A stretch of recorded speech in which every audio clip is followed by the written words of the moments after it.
முதல் மிக கனமழையும் நெல்லை, தூத்துக்குடி, தென்காசி ஆகிய மாவட்டங்களில் ஓரிரு இடங்களில் அதிக கனமழைக்கும் வாய்ப்புள்ளது.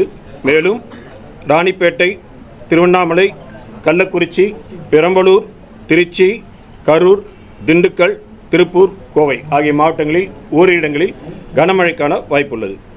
நாளை தென் தமிழக மாவட்டங்கள் மற்றும் மேற்கு தொடர்ச்சி மலையொட்டியுள்ள மாவட்டங்களில் ஓரிரு இடங்களில் கனமழைக்கான வாய்ப்புள்ளது.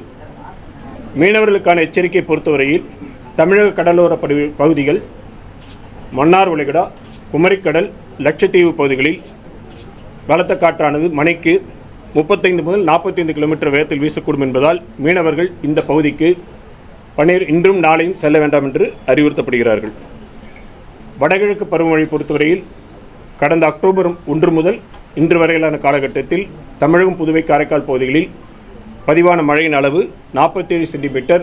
இந்த காலகட்டத்தின் இயல்பு அளவு 40 சென்டிமீட்டர். இது இயல்பை விட 16% அதிகம். தற்பொழுது 2 மணி வரை அளவில் பதிவான மழை அளவை பொறுத்த வரைக்கும் நெற்குன்றத்தில் 10 சென்டிமீட்டர், மீனம்பாக்கத்தில் 8 சென்டிமீட்டர், அண்ணா யூனிவர்சிட்டியில் 7 சென்டிமீட்டர், தரமணியில் 7 சென்டிமீட்டர், பூந்தமல்லியில் 6 centimetre, Nandanam 6 centimetre, Kolapakkam 5 centimetre, ACS medical college Poonamallee 5 centimetre. இதுவரைக்கும் பதிவானதெல்லாம் டெல்டா மாவட்டத்தில் மணல்மேட்டில், மயிலாடுதுறை மாவட்டத்தில் 11 சென்டிமீட்டர் வரை பதிவாயிருக்கிறது. இது 2:30 மணி வரைக்கும் இது வரைக்கும் உள்ளது. தொடர்ந்து இதுவாயிட்டு ஓகே.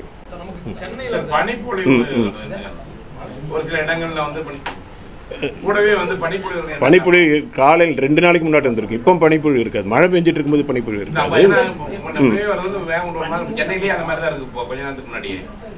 காற்றில் இருக்கக்கூடிய ஈரப்பதத்தில் உங்களுக்கு மழை தொடர்ந்து மழை பெய்யல, கேப் இருக்கும் பொழுது அந்த காற்றுல பனியில் அந்த கண்டென்ஸ் ஆகிறதுனால உங்களுக்கு அப்படி தெரியும். அது ஈரப்பதம் நிறைய அதிக ஈரப்பதம் இருக்கிறதுனால காற்றில் இருக்கக்கூடிய தூசியில் பதியும் பொழுது உங்களுக்கு அப்படி தெரியும். மழை பெய்யும் போது அது இதுவாயிரும், வேஷ் அவுட் ஆயிரும்.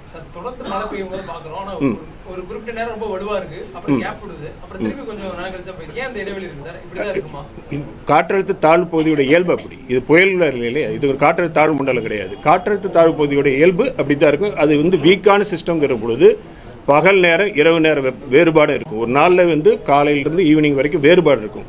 செல்ஸ் டெவலப் ஆகணும். செல்ஸ் டெவலப் ஆகும் பொழுது இடையில்பட்ட நேரத்தில் உங்களுக்கு ஏற்ற இறக்கத்தோட மழை இருக்கும். ஆமா, வலு குறையறதுக்கு வாய்ப்பு.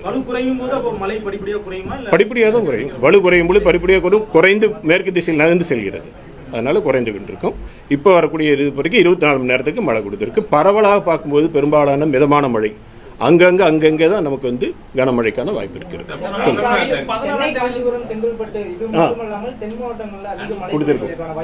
ஆமா, கண்டிப்பா இருக்கு. கண்டிப்பா இருக்கு. இந்த சிஸ்டம் மிக இப்போ நம்ம மன்னார் வளைகுடா பகுதியில் நிலை கொண்டு இருக்கிறது. தொடர்ந்து மிக மெதுவாக நகர்ந்துட்டு இருக்கு. நீங்க பாத்தீங்கன்னா அந்த மேகக்கூட்டங்களே பார்க்கும் பொழுது மொத்தமாக பரவலாக தான் இருக்கு. தமிழ்நாடு முழுவதும் பரவி இருக்குது. மெதுவாக நகர்ந்துட்டு இருக்கு. நகரும் பொழுது உங்களுக்கு தென் தமிழ் மாவட்டங்களிலே இருக்கும். அது மெதுவாக நகர்ந்து செல்லும் பொழுது குமரிக்கடல் பகுதியிலிருந்து அந்த பகுதிக்கு காற்றினுடைய இது செல்லும் பொழுது காற்றில் ஈரப்பத குவிதல், moisture flux convergence will be more. அப்படி இருக்கும் பொழுது இரவு பகுதியில் வரும்பொழுது உங்களுக்கு மழை கிடைக்கும். வரும் பொழுது அந்த இடத்துல மேற்கு தொடர்ச்சி மழையின் காரணமாகவும் அங்கேயும் சில பகுதிகளில் மழை இருக்கிறதுக்கு வாய்ப்பு இருக்கு. ஒரு தடவை கொடுத்துருக்கோமே, அதுதான் இப்போ சொல்கிறோம். ரெட் அலர்ட் அலர்ட்ங்கிறது ஒரு இடத்துல என்டையர் இது கிடையாது. நம்ம சொன்ன மாதிரி 3 இது தென்காசி, தூத்துக்குடி, நெல்லை மாவட்டங்கள் ஓரிடங்களில் அதிக கனமழைக்கும், பெரும்பாலும் வடகடலோர மாவட்டங்களில் கனமழைக்கும், மிக கனமழை 1 to 2 இடங்களில் கனமழைக்கும் வாய்ப்பு இருக்கு. அது குறித்து அவ்வப்பொழுது தெரிவிக்கப்படும். டிசம்பர் ஏன்னா பொதுவாக அக்டோபர் 31 வரை வடகிழக்கு பருவமழை இன்னைக்கு 31ஆம் தேதி ஆயிடுச்சுன்னு நிற்காது. சில வருடங்களில் 3 வருஷம் இதில் இது வரைக்கும் இருக்கக்கூடிய இதில் பார்த்தீங்கன்னா 3 1 வருட காலகட்டங்களில் சில சமயங்களில் ஜனவரி மாதத்துக்கும் போகுது, 15 தேதி வரைக்கும் போகிறது. அந்தந்த காலகட்டத்தில் அதனுடைய இயல்பு பொறுத்து எக்ஸ்டெண்ட் ஆகும். சில சமயம் சீக்கிரம் முன்னாடியாகும். தற்போதைய காலகட்டத்தில் பார்க்கும்பொழுது, கடந்த காலகட்டத்திலாம் பார்க்கும்பொழுது ஜனவரி 5, கடந்த ஆண்டு ஜனவரி 15 அந்த மாதிரி பொங்கல் வரைக்கும் கூட போயிருக்கு. அது இப்போ ஒரு பைவீக்லி ஃபோர்காஸ்ட் வரும் இல்லையா, அதில் உங்களுக்கு தெரியுமா, மழைக்கான வாய்ப்பு 15ஆம் தேதி ஒட்டி 15ஆம் தேதி ஒட்டி அந்தமான் கடல் பகுதியில் ஒரு காற்றழுத்த தாழ்வு பகுதி உருவாவதற்கான வாய்ப்பு இருக்கிறது. அதன் நகர்வு, அதனால் ஏற்படக்கூடிய மழை, அது குறித்த விவரங்கள்லாம் அடுத்து வரக்கூடிய இதில் தெரிவிக்கப்படும். தொடர்ந்து இந்த கணிப்பு விட ஒவ்வொரு நேச்சர் வந்து மாற்றிட்டு போயிருது. வந்து நீங்க ரெட் அலர்ட் கொடுக்கும்போது திடீர்னு வந்து நீங்க ஆரஞ்சு அலர்ட். இந்த மாதிரி இந்த சூழல்ல எதை வச்சுதான் நம்ம கணிக்க? உண்மையான லேட்டஸ்ட் டெக்னாலஜி வரலையா, இல்ல வந்து என்ன காரணத்தினால வந்து நம்மளால சரியான முறையில கணிக்க முடியல? வானிலை இயல் என்பது முழுமையாக அறிந்து கொள்ளப்பட்ட அறிவியல் கிடையாது. It is not a complete science. இன்றைய தினத்தில் 100% முழுமையாக எப்பொழுதுமே கணிக்கக்கூடிய அளவிற்கு கிடையாது. ஒரு வானிலை நிகழ்வு என்பது பலவிதமான காரணங்களால் நிகழக்கூடிய ஒரு விஷயம். ஒன்றோடு ஒன்று சில சமயங்களில் எல்லாமே ஒன்றிணைந்து ஒருங்கிணைந்து செயல்படும் பொழுது கணிப்புகள் சரியாக வரக்கூடிய வாய்ப்பு இருக்கும். ஒவ்வொன்று எதிரெதிர் திசையில் சில சமயங்களில் நகர்ந்து செல்லும் பொழுது கணிப்புகள் தவறி போவதற்கு வாய்ப்பு இருக்கிறது. அது வந்து சயின்ஸோட நிலை.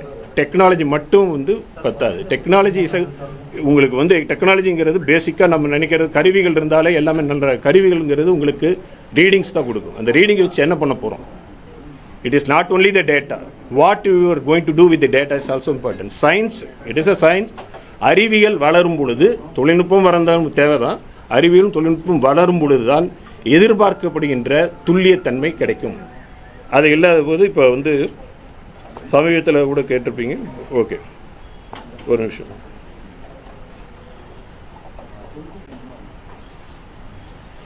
இந்த பெஞ்சல் புயலுக்கு கேட்குற அதே இதுதான் கேட்குறீங்க நீங்கள். அதுதான் முன்னாடி சொன்ன மாதிரி வானிலையியல் முழுமையாக, குறிப்பாக புயல் பற்றி கேட்டிங்கன்னா கூட முழுமையான அறிவியல் கிடையாது. It is not complete science. அதனுடைய ஆரம்பம் முதல் இறுதி வரை பலவிதமான ஃபேக்டர்ஸ் ஒர்க் ஆகுது.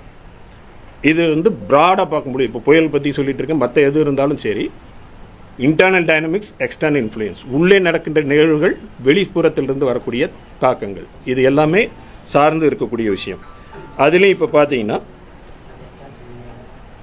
பேசிக்காக சைக்ளோனை பொறுத்த வரைக்கும் சீ சர்ஃபேஸ் டெம்பரேச்சர், கடலுடைய உள்ளடக்கம், வெப்ப உள்ளடக்கம், காற்றில் கீழ்ப்பகுதியில் காற்று குவிதல், மேற்பகுதியில் எந்த அளவுக்கு டைவர்ஜென்ஸ் ஆகுது, காற்று எப்படி திசை மாறுது, காற்றுக்கும் வளிமண்டலத்துக்குள்ள இன்ட்ராக்ஷன், மேகக்கூட்டங்கள் எப்படி உருவாகுது, அதனால் என்ன ஹீட் ரிலீஸ் ஆகுது, ப்ளஸ் அந்த புயலுடைய நகர்வு வேகம், இது மாதிரி பலவிதமான காரணிகள் இன்று வரைக்கும் நமக்கு ஃபேக்டர்ஸ் அறியப்பட்டிருக்குது. ஒன்றும் தெரிந்து கொள்ள வேண்டிய இருக்கக்கூடிய விஷயங்கள் நிறைய இருக்குது. இப்போ வந்து ஒரு புயல் உருவாகாத போது மெதுவாக காற்று வந்து பொதுவாக நேர் திசையில் போகும். புயல்ங்கிறது சுழலும். அப்போ நேராக சென்று கொண்டு இருக்கின்ற காற்று சுழலுங்கிற போது திசை மாறணும். அப்போ அது என்ன, இது ஒரு நிலையிலிருந்து இன்னொரு நிலைக்கு மாறுகிறது. அதுக்கு பின்னாடி எனர்ஜி எக்ஸ்சேஞ்ச், சக்தியின் பரிமாற்றங்கள் இருக்கிறது. இது முழுமையாக அறியப்பட வேண்டும். இன்றைய தினத்தில் இது வந்து முழுமையாக அறியப்படவில்லை. புயல்கள் இருந்தாலும் சரி, வானிலை நிலைகள் இருந்தாலும் எல்லா சயின்ஸும் நம்ம வந்து complete science, it is not a complete understand physics. அப்படி இருக்கும் பொழுது ஜென்ரலாக பார்த்தீங்கன்னா புயல் கரையை கடக்கின்ற பகுதி பெரும்பாலும் நம்ம அறிக்கையில் வந்து அந்த டைத்தில் சொன்னது வந்து புதுவை கரையில் கரையை கடக்கும்னு சொல்லியிருந்தோம். புதுவை கரையில் கரையை கடந்தது. எதில் வந்தது? நிலை மாற்றம். புயலாக இருக்கும், இல்லை புயலாக வருவதற்கு ஆற்றவில்லை. காரணம் அவ்வப்பொழுது அதனுடைய வலுவில் மாற்றங்கள் ஏற்பட்ட காரணத்தால் கணிப்புகள் வெளியிடப்பட வேண்டிய நிலை ஏற்பட்டது. இது ஏன் காரணம்னா, ஃபஸ்ட்டு அது நிலநடுக்கோட்டுக்கு அருகில் உருவாகி மேலே நகர்ந்து வந்து இலங்கைக்கு அருகில் உரசி நின்ற பொழுது நிறைய மழை கொடுத்தது. அப்போ அதனுடைய எனர்ஜி கம்மியாயிடுச்சு. அங்கிருந்து நேரம் நம்ம மேற்கு வடமேற்கு திசையில் நகர்ந்து கரையை ஒட்டி வரும் என்று எதிர்பார்க்கப்பட்ட நிலையில் சற்று கடலுக்குள் சென்றது. அப்போ வடகிழக்கு திசையில் நகர்ந்து சென்ற பொழுது அதுக்கு சக்தி அதிகமாச்சு. அப்படி சக்தி அதிகமாகுது. பிறகு அதுக்கப்புறம் வேகங்கள் மாறுபாடு, நிறைய வேகம் பார்த்தோம். நம்ம சில சமயங்கள் 15 கிலோமீட்டர் வேகம், திடீர்னு ஒரு 0 கிலோமீட்டர் இதுக்கு நகராமல் இருந்தது. இப்படி பலவிதமான காரணங்கள்லாம் இருக்கும் பொழுது எல்லாமே சேர்ந்து பார்க்கும் பொழுது செயற்கைக்கோள், கணினி மாதிரிகள் இதெல்லாம் வச்சு பார்க்கும் பொழுது அந்த முதல்ல மாலை அளவில் சொன்னோம் அதுக்கு சாத்தியமில்லை என்று. பிறகு இரவில் அது வளர்ச்சி பெறக்கூடிய சூழ்நிலை வந்த பொழுது அடுத்த நாள் காலையில் தெரிவிக்கப்பட்டது.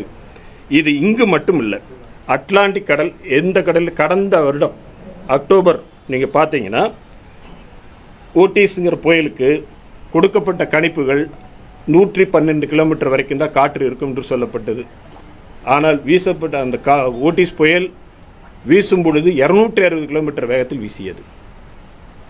ஆக நம்ம ஏதோ இத்தனைக்கும் அங்கெல்லாம் இத்தனை வகையான கருவிகள், புயலுக்குள் விமானங்களை செலுத்தி ஆய்வு விமானங்கள், ரெக்கனன்ஸ் ஃபிளைட்ஸ்ம்பாங்க, அவற்றின் மூலமாக விவரங்களை பெற்று கூட கணிப்புகள் செய்யப்படுகிறது. அப்படி இருந்தாலும் கணிப்புகள் தவறுகின்ற பொழுது அதனுடைய டிஃபிகல்ட்டி தெரிஞ்சுக்கணும், சயின்ஸோட டிஃபிகல்ட்டி புரிஞ்சுக்கணும்.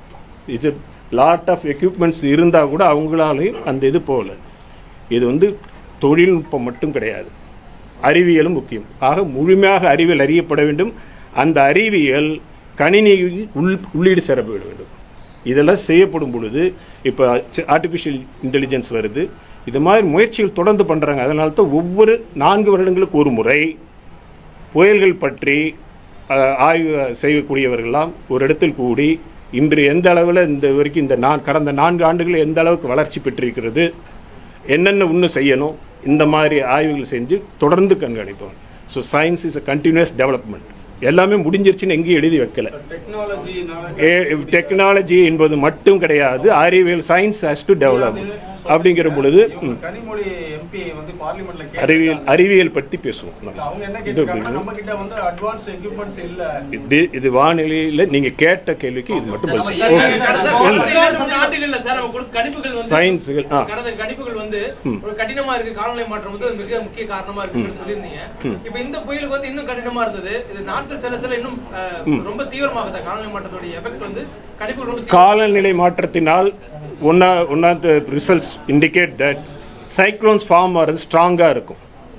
சைக்ளோன்ஸ் ரொம்ப ஸ்ட்ராங்காக ஃபார்ம் ஆகக்கூடியது ஒன்று இருக்குது. அதே மாதிரி திசை மாற்றத்திலும் வேறுபாடுகள் இருக்கலாம் என்று கணிக்கப்பட்டிருக்குது. ஆனால் எதுவுமே உறுதியாக இவ்வளோதான். இதுவரைக்கும் இருக்கக்கூடிய ஆய்வுகள் அடிப்படையில் பார்க்கும் பொழுது நமக்கு கிடைச்சிட்டு இருக்கக்கூடிய இந்த மாதிரி நிகழ்வுகளெல்லாம் பார்க்கும் பொழுது, இப்போ நம்ம முன்னாடி சொன்ன இந்த படங்கள்லாம் பார்த்தீங்கன்னா புயலுக்குள்ளார அந்த விமானங்கள் சென்று படம் எடுக்கக்கூடியது, இந்த மாதிரி விமானங்களில் உள்ளே போய் எடுக்கக்கூடிய விஷயங்கள், அந்த இருக்கும்போது கிளைமேட் சேஞ்சினால் ஏற்படக்கூடிய விளைவுகளில் ஸ்ட்ராங்காக இருக்கலாம். அதனுடைய நகர்வு பாதையில் வேறுபாடுகள் ஏற்படலாம். அதை தவிர்த்து அசிமெட்ரின் கன்வெக்ஷன் பாங்க, ஒரு புயலுக்குடைய சுற்றிலும் மேகக்கூட்டங்கள் உருவாகுவதில் சமச்சீராக உருவாகாது. ஒரு பகுதியில் உருவாகும், இன்னொரு பகுதியில் உருவாகாது. இதெல்லாம் பொறுத்து தான் அதனோட நகர்வு மற்ற எல்லாமே இருக்கக்கூடியது.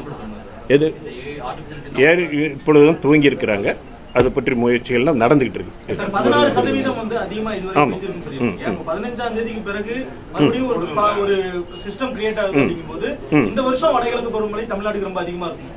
இப்போ 15 இதுவரை பெய்த மழை மாற போறது இல்லை. இன்னும் எது மழை பெஞ்சாலும் அது அடிஷனலாக தான் வரப்போகுது. இப்போ 47 சென்டிமீட்டர், இயல்பு 40 சென்டிமீட்டர், இன்னும் 4 சென்டிமீட்டர் தான் இயல்புக்கே.